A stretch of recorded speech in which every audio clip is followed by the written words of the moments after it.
प्रिय विद्यार्थियों, इससे पहले हमने लिंग की परिभाषा और प्रकार पढ़े थे। आज हम लिंग बदलने के कुछ जो नियम होते हैं उन नियमों के बारे में अध्ययन करेंगे। जैसे कि हम देखते हैं स्त्री या पुरुष का बोध करवाने वाले शब्दों को हम लिंग कहते हैं। इसमें जो स्त्री जाति का बोध करवाते हैं उन्हें हम स्त्रीलिंग कहते हैं, पुरुष जाति का बोध करवाते हैं उन्हें हम पुल्लिंग कहते हैं। अब यहाँ पर पुल्लिंग से स्त्रीलिंग बदलने के कुछ जो अपने नियम होते हैं उन नियमों की जानकारी अपन आज पढ़ेंगे। जैसे पहला नियम ये कहता है कि अकारांत और आकारांत, इकारांत इनको समझ लो। जिस शब्द के अंत में अ आता हो वो अकारांत होता है, आ आता है तो आकारांत होता है, और छोटी की मात्रा होती है तो इकारांत होता है, और बड़ी की मात्रा ई की मात्रा होती है तो ईकारांत होता है। तो इस प्रकार से यदि पुल्लिंग शब्द अकारांत हो और उसको आकारांत में बदल कर दिए हम क्या कर सकते हैं, उसका लिंग परिवर्तित कर सकते हैं। जैसे इसमें ले तो इसके उदाहरण है, जैसे छात्र, ये अकारांत है, अंत में क्या आ रहा है और आना चाहिए, इसको आकारांत में बदलना है तो इसका अपन बदल देंगे छात्रा। ऐसे ही प्रिय, प्रिय से हो जाएगा प्रिया। ऐसे और भी शब्द बनते हैं। वृद्ध, वृद्ध से हो जाएगा वृद्धा। अनुज, अनुज से हो जाएगा अनुजा। तो इस प्रकार से अ से आ में बदलकर पुल्लिंग शब्दों को अ जिसमें अकारांत आता है उसको अ को आ में बदलकर भी हम लिंग परिवर्तित कर सकते हैं। ऐसे दूसरा नियम अपना कहता है कि अकारांत हो चाहे आकारांत हो, अकारांत यानी अंत में अ आए चाहे आ आए, उसको अपन इकारांत में बदलकर भी लिंग बदल सकते हैं।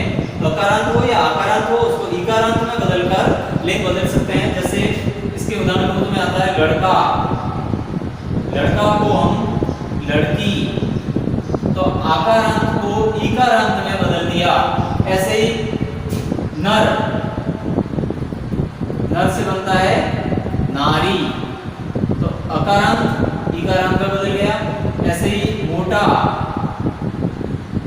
मोटा से बनती है मोटी। ब्राह्मण, ब्राह्मण से बनता है ब्राह्मणी। तो इस प्रकार से अकारांत या आकारांत हो उसको इकारांत में बदल कर भी हम लिंग परिवर्तित कर सकते हैं। अब तीसरा नियम अपना कहता है कि अकारांत पुल्लिंग शब्द हो उनमें नी जोड़कर भी हम लिंग बदल सकते हैं। अकारांत शब्द हो और पुल्लिंग हो उसमें हम नी जोड़कर भी हम क्या कर सकते हैं, पुल्लिंग बना सकते हैं। कैसे, देखिए इसमें मैं कहूं अकारांत होना चाहिए, शब्द आता है जाट। अब इसमें नी जोड़कर भी हम लिंग बदल सकते हैं। जैसे जाट है तो ये हो जाएगा जाटनी। ऐसे ही मोर, मोर से क्या हो जाएगा मोरनी। ऐसे ही आता है ऊंट, ऊंट से ऊंटनी। इस प्रकार से ये जो शब्द है ये कह रहा है कि अकारांत, नियम अपना कहता है कि अकारांत पुल्लिंग शब्द हो उनको हम स्त्रीलिंग में बदलेंगे तो नी जोड़ते हैं। तो ये इस प्रकार से पुल्लिंग शब्द है, अकारांत है, और इनको बहुवचन लिंग बदलते समय, स्त्रीलिंग बनाते समय इनमें नी जोड़ दिया, और नी जोड़ने से पुल्लिंग स्त्रीलिंग शब्दों में बदल जाते हैं। चौथा अपना कहता है जाति बोधक पुल्लिंग शब्द है उनमें इन लगाकर, कई ऐसे शब्द होते हैं जो जाति बोधक होते हैं उनमें इन लगाकर यदि अपन बदलें तो भी वो क्या हो जाते हैं, स्त्रीलिंग के हो जाते हैं। जैसे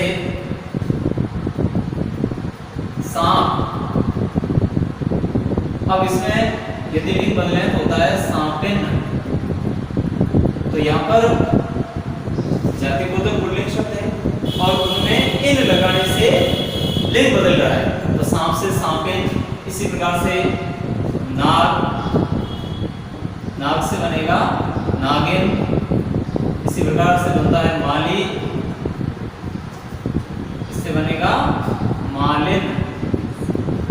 कुमार, कुमारिन। इस प्रकार से ये शब्द बनते हैं। अगला अपना नियम कहता है अकारांत पुल्लिंग शब्द में आनी लगाकर, अकारांत होना चाहिए और उसमें अपन क्या लगाएंगे, आनी। अकारांत यानी अंत में अ आता हो, ऐसे पुल्लिंग शब्द जिनके अंत में अ आता हो, जैसे जेठ, देवर, सेठ, नौकर। अब आप समझ गए होंगे कि किस प्रकार से इनका लिंग बदला जाता है। नियम अपना कहता है अकारांत पुल्लिंग शब्द हो, अकारांत है सारे, अ आ रहा अंत में, पुल्लिंग शब्द है। देवर, नौकर कैसा है, सेठ कैसा है, देवर कैसा है, जेठ कैसा है, ये सारे पुल्लिंग के शब्द हैं। और पुल्लिंग शब्दों को हम क्या करेंगे, स्त्रीलिंग में बदलने के लिए इनके अंत में आनी लगाते हैं। तो जेठ से क्या बनेगा, बोलिए, जेठानी।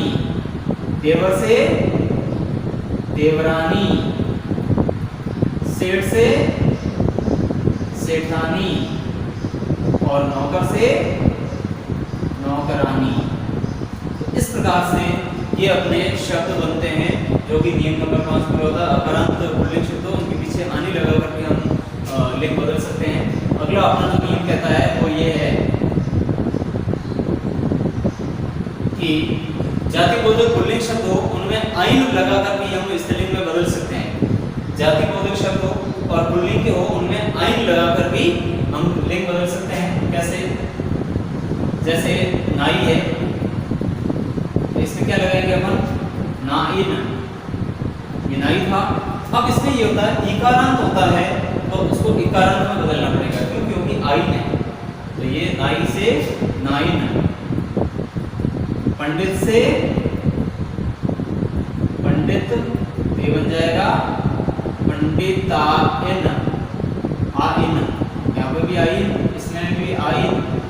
ऐसे ही बनता है गुरु, इसमें भी बनेगा गुरु आइन। इस प्रकार से हम यदि पुल्लिंग शब्द हो और जातिबोधक हो तो उनमें आइन लगाकर भी स्त्रीलिंग बदल सकते हैं। अगला है अपना अकारांत हो, पुल्लिंग शब्द हो और अंत में आ हो तो आ को इया में बदल देते हैं। अकारांत पुल्लिंग शब्द में आकारांत पुल्लिंग शब्द में आ को इया में बदलकर, जैसे देखिए आकारांत पुल्लिंग शब्द यानी अंत में आ आना चाहिए और उसमें आ के स्थान पर आन इया कर देते हैं, आ के स्थान पर इया में बदल दिया जाता है। जैसे उदाहरण के तौर पर मुंह में आता है बूढ़ा, अब इसको इया में बदलना है, इया, तो इसमें हो जाएगा एक तो ये, यदि दीर्घ स्वर है तो उसको लघु स्वर में बदला जाता है, ये बन जाएगा बुढ़िया, चूहा, ये हो जाएगा चूहिया। अब इसमें ये ध्यान रखना, यदि दीर्घ स्वर आ रहा है तो उसको लघु स्वर में बदलना पड़ेगा और यहाँ पर आ आकारांत होने चाहिए, आकारांत को इया जोड़कर स्त्रीलिंग में बदला जाता है। ऐसे ही अगला ले तो आता है अकारांत पुल्लिंग में अक को इका में बदलकर, अकारांत शब्द होने चाहिए, अंत में अक आना चाहिए और उसको इका में बदलकर भी हम लिंग परिवर्तित कर सकते हैं। जैसे मैं उदाहरण के तौर पर इसमें कहूं शिक्षक, शिक्षा शब्द है, शिक्षा उससे बना है शिक्षक। अब अक जो अंत में आ रहा है इस अक को ईका में बदलकर, जैसे अपन देख सकते हैं यहाँ पर इसका शिक्षक का लिंग बदलेंगे तो होता है शिक्षिका, तो शिक्षक इसमें क्या लगा, ईका। ऐसे बनता है सेवक, सेवक से क्या हो जाएगा, सेविका, ईका प्रत्यय लग गया, सेवक, सेवक में ईका प्रत्यय लग गया। ऐसे ही बनता है बालक, बालक से बालिका, पाठक, पाठक से पाठिका, गायक, गायक से गायिका। तो इस प्रकार से शब्द ये बनते हैं कि अकारांत हो, पुल्लिंग हो और उसमें अक को ईका में बदलकर भी हम स्त्रीलिंग बना सकते हैं। ऐसे ही वान को वति और मान को मति में बदलकर पुल्लिंग शब्दों के अंत में यदि वान आता है तो उसको वति में बदला जाता है स्त्रीलिंग बनाने के लिए, और मान आता है तो उसमें मति में बदला जाता है। उदाहरण के लिए अपन ले सकते हैं बलवान, धनवान। अब इसमें देखा जाए तो ये वान जो आ रहा है इसको वती में बदला जाता है, ये हो जाएगा बलवती और ये हो जाएगा धनवती। इसी प्रकार से भाग्यवान हो सकता है भाग्यवती, भगवान भगवती, इस प्रकार के शब्द बनते हैं। और मान से देखें तो श्रीमान, श्रीमान से बनेगा श्रीमती, बुद्धिमान, बुद्धिमान से बनता है बुद्धिमती, बुद्धिमती। तो इस प्रकार से मान से मती और वान से वती बनता है, ये अपना नियम था। उसके बाद में अगला नियम कहता है कि कुछ शब्द ऐसे होते हैं जो हमेशा स्त्रीलिंग शब्द ही रहते हैं, ऐसे होते हैं जिनको स्त्रीलिंग रहते हैं, या कुछ शब्द ऐसे होते हैं जो पुल्लिंग रहते हैं। लेकिन कुछ ऐसे शब्द भी होते हैं जो हमेशा उनका अलग ही अर्थ होता है, अलग ही लिंग बदलता है। जैसे स्वतंत्र होते हैं उनको कह सकते हैं कि स्त्री का पुरुष है, माँ का बाप है, इस प्रकार के जो शब्द होते हैं। जैसे कन्या का लड़का ले लेते हैं, पुत्र का कन्या कर देते हैं। तो इस प्रकार के स्वतंत्र शब्द होते हैं, वो भी अपने स्वतंत्र ही उनके लिंग बदले जाते हैं। अगला जो अपना नियम है वो कह रहा है कि हमेशा पुल्लिंग रहने वाले शब्द है, ये हमेशा पुल्लिंग रहते हैं, इनके स्त्रीलिंग नहीं बदले जाते। जैसे अनाज, जितने भी अनाज है, गेहूँ, गेहूँ कैसा है, बाजरा कैसा है, चावल कैसा है, मक्का कैसा है, ये सारे पुल्लिंग शब्द हैं। वृक्ष, नीम, नीम कैसा है, पीपल कैसा है, वट वृक्ष कैसा है, बरगद कैसा है, तो ये सारे पेड़ पौधों के नाम। और पर्वत, हिमालय कैसा है, अरावली, विंध्याचल, ये सारे पर्वतों के नाम भी किसमें आते हैं, पुल्लिंग होते हैं हमेशा।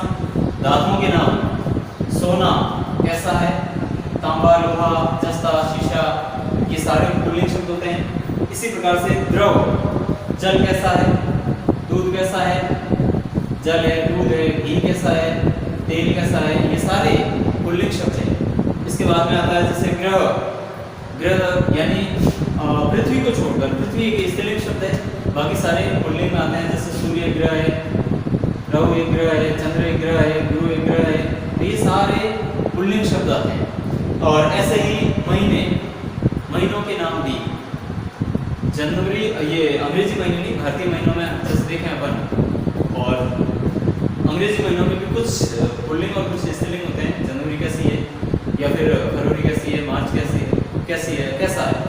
तो इसी प्रकार से इसमें जो महीने दे रखे हैं वो भारतीय महीने दे रखे हैं। चैत्र कैसा है, वैशाख कैसा है, ज्येष्ठ कैसा है, फाल्गुन कैसा है, इस प्रकार से सारे भारतीय महीने पुल्लिंग शब्दों में आते हैं। और कुछ हमेशा ऐसे शब्द होते हैं जो स्त्रीलिंग रहते हैं, जैसे तिथियां, प्रथमा, द्वितीया, तृतीया, चतुर्थी, अष्टमी, नवमी, ये सारे इसी में रहते हैं। नक्षत्र, अश्विनी, भरणी, कृतिका, रोहिणी, उत्तरा, फाल्गुनी, तो इस प्रकार से जितने भी नक्षत्र होते हैं वो सारे स्त्रीलिंग शब्द होते हैं। जितनी भी नदियों के नाम है वो सारे स्त्रीलिंग शब्द होते हैं। गंगा कैसी है, यमुना कैसी है, सरस्वती बहती है, इस प्रकार से ये सारी। और झीलों के नाम, जैसे कायलाना है, पुष्कर है, डल झील है, ये सारी झीलें, जो झीलें हैं वो सारी स्त्रीलिंग शब्दों में आती है। और जितनी भी भाषाएं हैं वो अमूमन आपके स्त्रीलिंग शब्दों में आती है। जैसे हिंदी, फारसी, उर्दू, अरबी, पंजाबी, गुरुमुखी, इस प्रकार से जो भी लिपियाँ भी होती है वो भी इसी में आती है, स्त्रीलिंग शब्दों में आती है। इस प्रकार से ये आज का अपना टॉपिक लिंग बदलने के जो